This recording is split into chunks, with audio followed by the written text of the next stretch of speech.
We got NBA All-Star returns, the final ones before they reveal starters next week. And we know there's a different type of NBA All-Star format, but we're still going to have 10 starters for the game. I'll just say who would start if fans voted on this All-Stars completely in the West. It would be Shai Gilgeous-Alexander, Steph Curry, Nikola Jokic, LeBron James, and Kevin Durant. In the East, it would be Giannis Antetokounmpo, Jason Tatum, Karl Anthony Towns, Donovan Mitchell, and LaMelo Ball.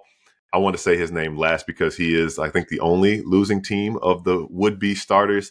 And he leads all guards in the Eastern Conference. Nearly 2 million fans have voted for LaMelo Ball, or should I say the younger brother of Jello G3, Def Jam recording artist Jello G3. You guys missed so much between last episode and now.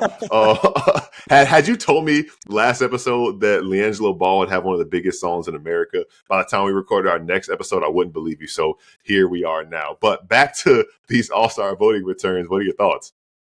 I mean, as far as like the starters go, I feel like it's pretty accurate. I mean, I'm not that surprised about LaMelo Ball leading all guards in the East. Like he just has that type of like effect on people, or like people love watching him play. Yeah. I love watching him play. He is the type of player that is tailor-made for the All-Star game. So I got no beef with that. The only thing that actually does surprise me a little bit, and I'm not saying it's incorrect, is just that Victor Wembanyama isn't a starter in the West front court.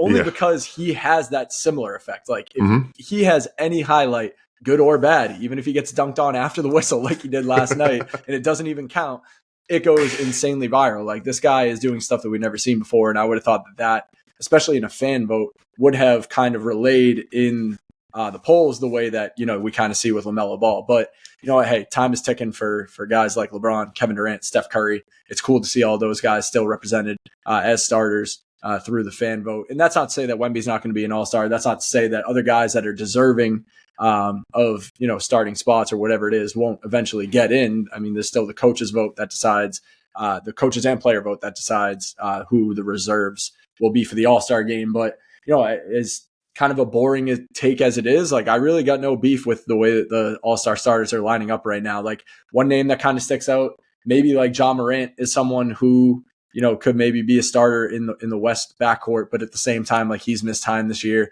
You know, I do think that it's right to have Steph over Luka just because Luka's missed so much time this year. So I really got no beef with the way that things are lined up so far.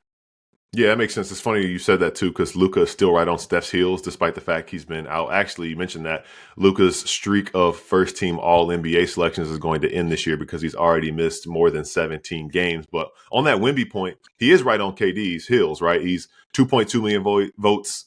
KD's 2.5 million. So we could see that switch. We could see, you know, like you said, if the media and player vote, which accounts for the other 50% of these All-Star votes, maybe they value what he's doing over one of the old heads like LeBron or KD. I think Jokic is safe. He is actually second overall in votes behind Giannis, which I think that's a big takeaway too. Giannis, 3.5 million votes, by far first. And it's interesting, you know, to see LeBron 2.6 in year 22 at age 40.